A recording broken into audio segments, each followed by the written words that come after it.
अब 1857 से पहले जो प्रमुख विद्रोह हुए थे उनको देख लेते हैं। कुल 7 विद्रोह आपको याद रखने हैं जो स्टार्ट हुए थे 1814 से। 1814 को जींद का विद्रोह हुआ था जिसका नेतृत्व किया था प्रताप सिंह ने। और 1818 में एक तो हुआ था रानिया का विद्रोह जिसका नेतृत्व किया था जाबित खान ने। रानिया कहां पर है? सिरसा में। और 1818 में ही छछरौली का भी विद्रोह हुआ था जिसका नेतृत्व किया था जोधा सिंह ने। आपने मूवी देखी होगी जिसमें जोधाबाई थी, तो जोधा छछरौली करती हैं, छछरौली जोधा। और जाबित खां की रानी। रानिया का विद्रोह और छछरौली का विद्रोह दोनों विद्रोह 1818 में हुए थे। उसके बाद हुआ था किसानों का विद्रोह। सूरजमल ने इसका नेतृत्व किया था। 1824 में यह विद्रोह हुआ था और प्रमुख केंद्र क्या थे? रोहतक, गुड़गांव और हिसार। 1835 में बनावली का विद्रोह हुआ था। गुलाब सिंह ने इसका नेतृत्व किया था। बनावली कहां पर? फतेहाबाद में। उसके बाद 1843 में आ जाओ। 1843 में हुआ था कैथल का विद्रोह जिसका नेतृत्व किया था गुलाब सिंह, जिन्होंने बनावली का भी नेतृत्व किया था। और साथ में साहिब कौर, गुलाब की साहिब, गुलाब सिंह और साहिब कौर। और 1845 में कुरुक्षेत्र में लाडवा का विद्रोह हुआ था, नेतृत्व किया था अजीत सिंह ने। सभी को राम राम। हरियाणा जीके फटाफट रिवीजन में आपका स्वागत है। इस सीरीज में हम कंप्लीट हरियाणा जीके को फटाफट कवर करेंगे। ये आपके सीईटी, एचटेट और एचसीएस यानी हरियाणा का जो भी एग्जाम है उससे रिलेटेड हरियाणा जीके को रिवाइज करने में काफ़ी हेल्प करेगी। हरियाणा जीके फटाफट रिवीजन की पीडीएफ सिर्फ 35 पेज की है और हरियाणा के सभी पॉइंट्स कवर हैं इसमें। ये पीडीएफ आप कैसे ले सकते हो इसके बारे में लेक्चर के एंड में डिस्कस करेंगे। अभी लेक्चर कंटिन्यू करते हैं। हरियाणा जीके की फटाफट रिवीजन के लिए पीडीएफ है, सभी इंपॉर्टेंट पॉइंट इसमें कवर है ताकि फटाफट आपका रिवीजन हो जाए। एग्जाम से पहले रिवीजन करना हो या फिर टाइम कम है अपना बेस स्ट्रॉन्ग करना हो, उसके लिए ये पीडीएफ है। अब 1857 के विद्रोह की बात कर लेते हैं। 1857 के विद्रोह को 14 का मुहावरा भी बोला जाता है क्योंकि इस समय विक्रम संवत का 1914 चल रहा था। 1857 का विद्रोह मेरठ से शुरू हुआ था, मेरठ की छावनी से 10 मई 1857 को। और 1857 का विद्रोह हरियाणा में अंबाला छावनी से स्टार्ट हुआ था 13 मई 1857 को। 1857 पर जो क्रांतिकारियों ने विद्रोह किया था तो अंग्रेजों ने भी अपनी सेना भेजी थी, तो वे महत्वपूर्ण स्थान और वे अंग्रेज जिनका सामना 1857 की क्रांतिकारियों से हुआ था वे देख लेते हैं। हिसार में क्रांतिकारियों से वार्न कोर्टलैंड ने सामना किया था। रोहतक में हडसन ने क्रांतिकारियों से लड़ाई की थी। गुरुग्राम में विलियम फोर्ड ने और मेवात में मेजर एडन ने क्रांतिकारियों से लड़ाई की थी। ये 4 काफी इंपॉर्टेंट है, कई बार क्वेश्चन आया हुआ है। वैसे तो इस पीडीएफ में सारे पॉइंट इंपॉर्टेंट है, कोई आपको याद नहीं है तो आप दूसरों से पीछे ही हो। अब कर लेते हैं 1857 की क्रांति के हरियाणा के जो महत्वपूर्ण नेता थे। अंबाला से क्रांति का नेतृत्व किया था मोहन सिंह ने, जो अंबाला की छावनी में विद्रोह हुआ था। पानीपत से इमाम अली कलंदर ने। सांपला से साबर, सांपला साबर, साबर खान। हिसार से मुनीर बेग और हुकुमचंद। लोहारू से अमीनुद्दीन। दादरी के लोग काफी बहादुर हैं, दादरी से बहादुर जंग। और अब गुरुग्राम देख लो, गुरुग्राम में पटौदी से अकबर अली, पटौदी अकबर। और फरूखनगर से अहमद, अहमद अली। इनमें से एक याद कर लो, दूसरा आपको अपने आप याद हो जाएगा। अकबर और अहमद कंफ्यूजन आ जाता है, मुझे भी पता है स्टूडेंट्स को कहां कहां पर कंफ्यूजन होता है। तो एक याद कर लो, पटौदी दिल्ली के पास है, अकबर, पटौदी अकबर। दूसरे क्या थे? अहमद अली, तो कहां से? फरूखनगर से। रेवाड़ी से राउतुल्ला राम। इनका और अंग्रेजों के बीच नसीबपुर में युद्ध हुआ था, नसीबपुर का युद्ध कहा जाता है 1857 में, राउतुल्ला राम और अंग्रेजों के बीच। जब ये युद्ध राउतुल्ला राम हार गए थे तो वे अफगानिस्तान चले गए थे अपनी लड़ाई को कंटिन्यू रखने के लिए। इनका निधन 23 सितंबर को हुआ था। 23 सितंबर 1863 को राउतुल्ला राम की मृत्यु अफगानिस्तान के काबुल में हुई थी और 23 सितंबर को हम हरियाणा का शहीदी दिवस मनाते हैं। अब ये देख लो, ये 2 काफी इंपॉर्टेंट है, काफी बार क्वेश्चन आया हुआ है, झज्जर और फरीदाबाद के। झज्जर से थे अब्दुल रहमान खां। 23 अक्टूबर 1857 को लाल किले पर इनको फांसी दी गई थी। और फरीदाबाद से थे धान सिंह परमार। फरीदाबाद में धान तो नहीं उगती पर वैसे याद रख लो, फरीदाबाद धान। और 9 जनवरी 1858 को नाहर सिंह जो बल्लभगढ़ के राजा थे, इनको चांदनी चौक पर फांसी दे दी थी। हरियाणा से 1857 की क्रांति में भाग लेने वाले जो पहले जिनको फांसी दी थी वो अब्दुल रहमान खान थे। 1857 23 अक्टूबर 1857 को इनको फांसी दी थी और 9 जनवरी 1858 को नाहर सिंह को चांदनी चौक पर फांसी दी थी। इनको बल्लभगढ़ के शेर के नाम से भी जाना जाता है। 23 नवंबर 1857 को अंग्रेज अधिकारी थे सावर्स, इन्होंने नाहर सिंह को उनकी घुड़साल में कैद कर लिया था। तो ये 23 तारीख काफी इंपॉर्टेंट है। 23 सितंबर, यहां पर भी 23 सितंबर शहीदी दिवस, और यहां पर है 23 अक्टूबर जब अब्दुल रहमान खान को फांसी दी गई थी लाल किले पर।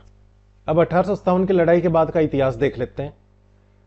चार्टर एक्ट आया था 1858 में और इसके थ्रू हरियाणा को पंजाब में मिला दिया था और उस टाइम डिवीजन बनाए थे दिल्ली और हिसार, क्योंकि 1857 की लड़ाई में हरियाणा का काफी योगदान था, काफी लड़ाई हुई थी यहां पर आजादी के लिए, तो इसको उत्तर पश्चिमी राज्य से हटाकर पंजाब में मिला दिया था। कांग्रेस का पहला अधिवेशन 1885 में हुआ था और इसमें हरियाणा का प्रतिनिधित्व लाला मुरलीधर ने किया था। इनको grand old man of Punjab के नाम से भी जाना जाता है और इनको सर की उपाधि मिली थी जो इन्होंने 1904 में रोलेट एक्ट के विरोध में लौटा दी थी। और राय बहादुर की उपाधि इनको 1898 में मिली थी। केसरी ए हिंद की भी उपाधि मिली थी। इनका जन्म पलवल में हुआ था और कर्म भूमि थी इनकी अंबाला। 1885 में इन्होंने कांग्रेस अधिवेशन में, कांग्रेस का जो पहला अधिवेशन हुआ था उसमें हरियाणा का प्रतिनिधित्व किया था और 1886 में अंबाला में कांग्रेस की एक शाखा की स्थापना की थी। हरियाणा की पहली शाखा अंबाला में खोली गई थी 1886 में, अगले ही साल जब कांग्रेस का पहला अधिवेशन हुआ था।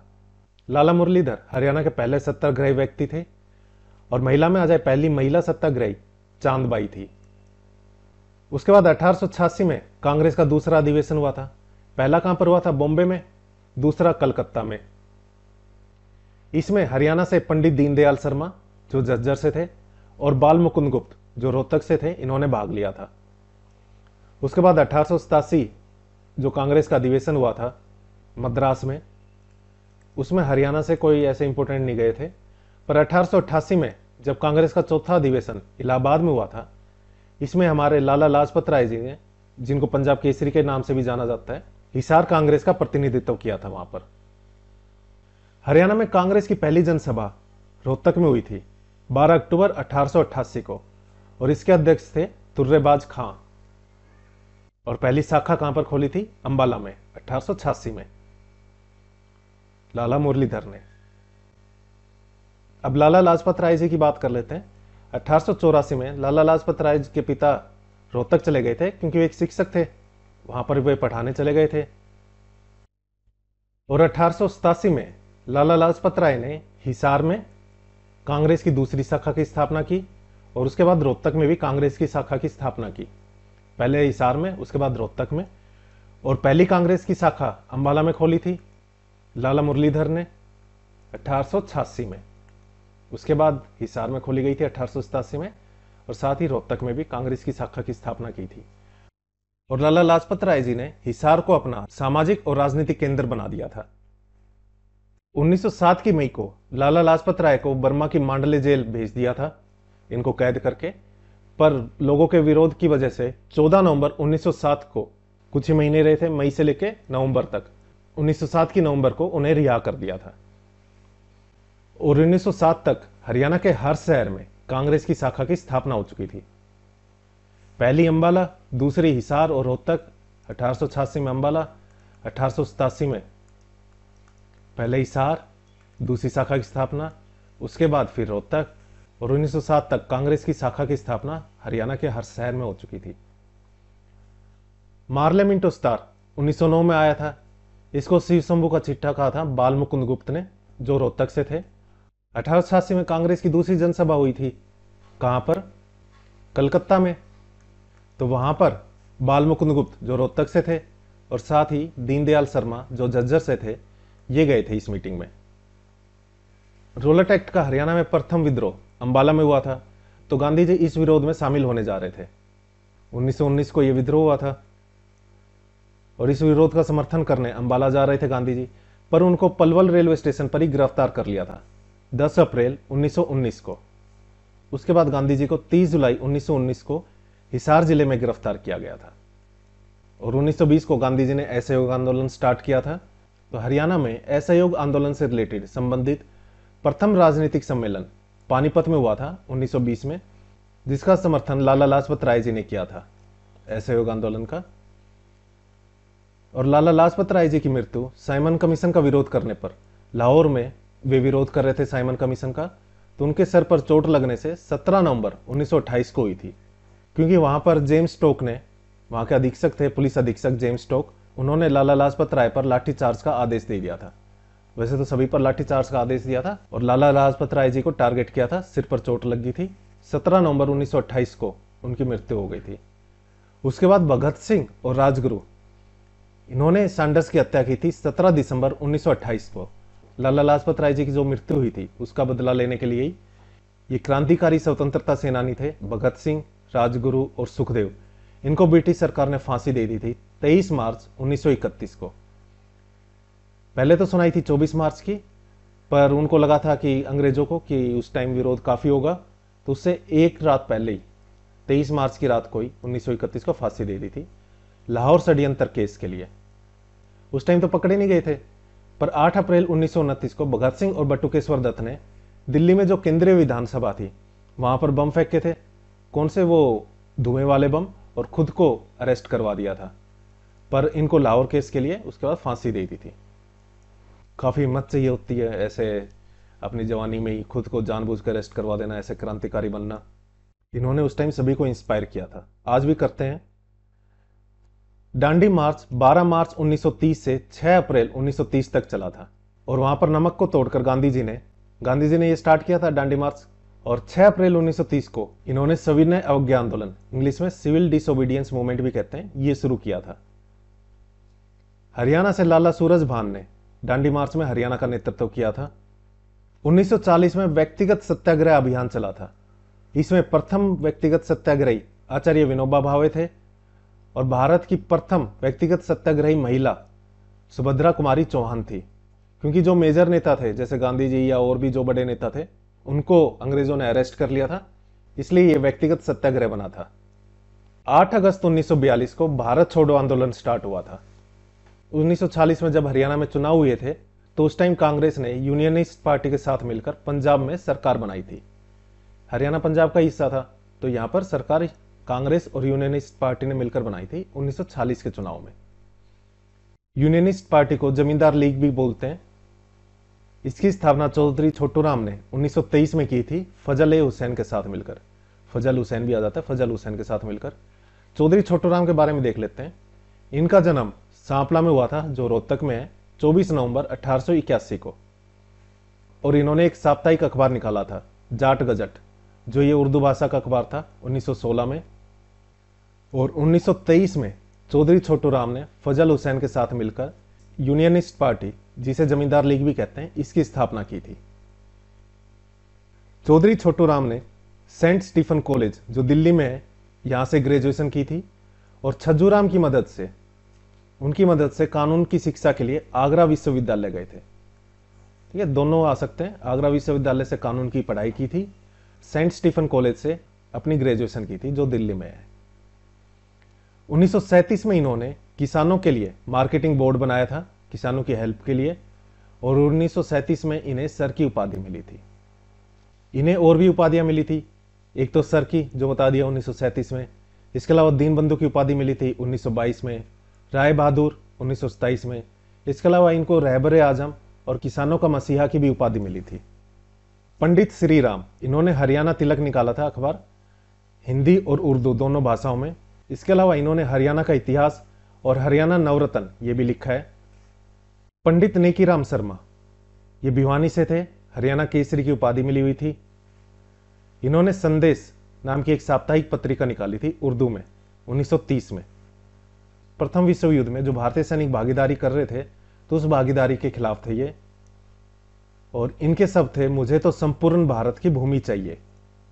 ये इनके शब्द हैं, मुझे तो संपूर्ण भारत की भूमि चाहिए। एक ये नहीं, हरियाणा ले लो, पूरा भारत अंग्रेजों से। स्वामी महर्षि दयानंद सरस्वती, ये इनके नाम से यूनिवर्सिटी भी है रोहतक में, इन्होंने आर्य समाज की स्थापना की थी और पहली शाखा रेवाड़ी में खोली थी इन्होंने। विद्या प्रचारिणी सभा की स्थापना लाला हरदेव सहाय ने की थी और नागरी प्रचारिणी सभा की स्थापना बाबू श्याम सुंदर दास ने। नगर कैसे रहते हैं? सुंदर रहते हैं, श्याम जैसे, भगवान कृष्ण जैसे। तो नागरी प्रचारिणी सभा बाबू श्याम सुंदर दास ने। बनारसी दास ने नवयुवक सभा की स्थापना की थी रेवाड़ी से। बनारसी दास रेवाड़ी से थे। इस लेक्चर में इतना ही। अगर आपको लेक्चर अच्छा लगा हो तो लाइक, शेयर और सब्सक्राइब करें। कोई डाउट है तो आप कमेंट बॉक्स में कमेंट करके पूछ सकते हो। हमने हरियाणा के एग्जाम्स के लिए 2 सीरीज स्टार्ट की है। एक हरियाणा हाल फिलहाल करंट अफेयर्स और दूसरी हरियाणा जीके फटाफट रिवीजन। ये आपके हरियाणा के जो भी एग्जाम्स हैं, चाहे वो सीईटी हो, एचटेट या फिर एचसीएस, इन सभी एग्जाम्स में काफ़ी हेल्प करेगी। इनकी पीडीएफ भी अवेलेबल है। हरियाणा हाल फिलहाल करंट अफेयर्स की पीडीएफ 39 रुपीज़ की है। इसमें आपको 2024 का कंप्लीट करंट अफेयर्स प्लस 2025 के मंथली करंट अफेयर मिलेंगे, जब तक आपका सीईटी 2025 का प्री नहीं हो जाता। ये सभी करंट अफेयर आपको टॉपिक वाइज और मैप के साथ अरेंज होंगे, जिससे आपको याद करने में काफ़ी आसानी होगी, साथ ही लंबे टाइम तक याद रहेगा। ऐसे ही हरियाणा जीके फटाफट रिवीजन, जैसा नाम है वैसा काम है। इसकी पीडीएफ सिर्फ 35 पेज की है और हरियाणा जीके के सभी इंपॉर्टेंट पॉइंट्स टॉपिक और मैप के साथ कवर है। आपको हरियाणा जीके का रिवीजन करना है या फिर टाइम कम है और हरियाणा जीके कंप्लीट करनी है, उसके लिए काफ़ी हेल्प करेगी आपकी ये पीडीएफ। इस पीडीएफ का प्राइस 29 रुपीज़ है, 29 रुपये। और अगर आप ये दोनों लेते हो तो प्राइस होगा 49 रुपये। इसके लिए आपको करना क्या है, ये जो नंबर है 9958049906, इस पर भीम, गूगल पे, फ़ोन पे या पेटीएम के थ्रू यूपीआई कर देना है और उसका स्क्रीनशॉट व्हाट्सएप करके इसी नंबर पर सेंड कर देना है। इसके बाद हम उस पर पीडीएफ सेंड कर देंगे। और कोई डाउट है तो आप इसी नंबर पर 9958049906 इस पर व्हाट्सएप करके पूछ सकते हो। इस लेक्चर में इतना ही। Thank you. जय हिंद, जय भारत।